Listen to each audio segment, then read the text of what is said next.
Today, we witness a tradition long standing in the United States Coast Guard. Change of command as the new admiral assumes leadership of our nation's oldest continuous seagoing service.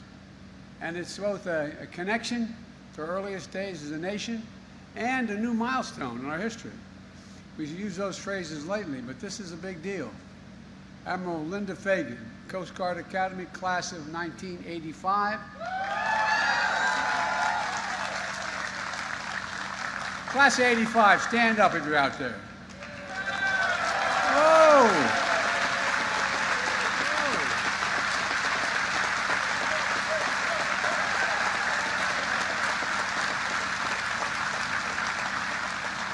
As they say in Southern Delaware, you all knew it then, didn't you?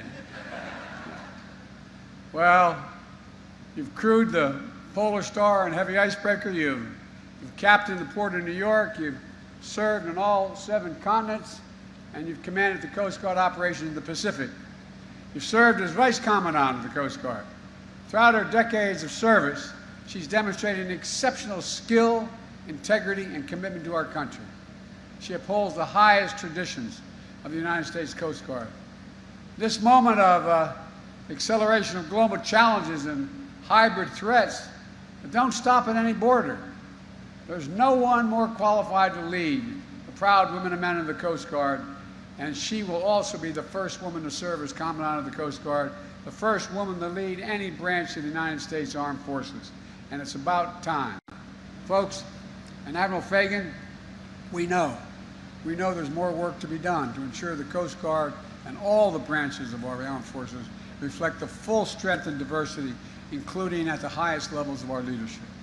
When Admiral Fagan commissioned in 1985, only 5 years after the first woman graduated from the Academy, she was one of just 16 commissioned female ensigns, only 8% of her graduating class. She's the only woman aboard Polar Star for the first set of orders. Currently, Corps cadets at the Academy, more than 1,000 cadets strong, 40% are women. Admiral Fagan is part of a generation of pioneering women in the force, and this ceremony is historic and a historic first in that effort. Promotion earned through a career of outstanding leadership and accomplishment. Now we need to keep working to make sure Admiral Fagan may be the first, but not the only person. We need to see more women at the highest levels of command in the Coast Guard and across every service in the armed forces. We need to ensure women have an opportunity to succeed and thrive throughout their professional careers, and that means providing support and resources so women can compete fairly and fully for promotions and make sure women are not penalized in their career for having children. It also means creating an environment where every member of the armed forces feels safe in the ranks, including from sexual assault and harassment, and where their contributions are respected. So thank you again, Admiral Schultz, for your dedicated service to our nation and your steady leadership through the years at the Coast Guard. It's been called into new missions and asked to serve in extremely difficult circumstances. And thank you, Admiral Fagan, for accepting this next mission and this great responsibility to lead the women and men of the Coast Guard, the finest Coast Guard in the world. I'm honored and humbled to serve as your Commandant. I've always been inspired by the Coast Guard professionals serving in all our missions around the world. Thank you for your dedication, your hard work, and your service. It's my greatest privilege to work on your behalf. I'm immensely grateful to the many pioneers who've paved the way. Pioneers like Admiral Seiler, Dorothy Stratton, Ida Lewis, Dorothy McShane, Elizabeth Friedman. I'm proud to be a part of this long history of service, dedication, and groundbreaking, and I'm committed to carrying these principles forward. For nearly 232 years, the Coast Guard has provided safety and security for the American people. Today, our Coast Guard workforce oversees waterways and vessels that power our nation's economy, responds to mariners in distress, enforces our laws, and watches over marine natural resources. Americans are proud of their Coast Guard and every person who serves in this organization, whether in uniform or as a civilian, active duty, reserve, or auxiliary. We should all be proud of our accomplishments every day to keep our nation safe and prosperous.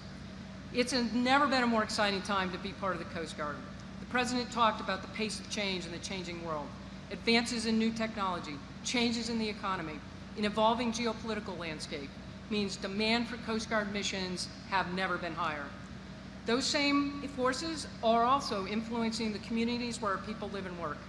The pace of change creates challenge, but it also creates opportunity. Today, we will advance the Coast Guard America needs for tomorrow.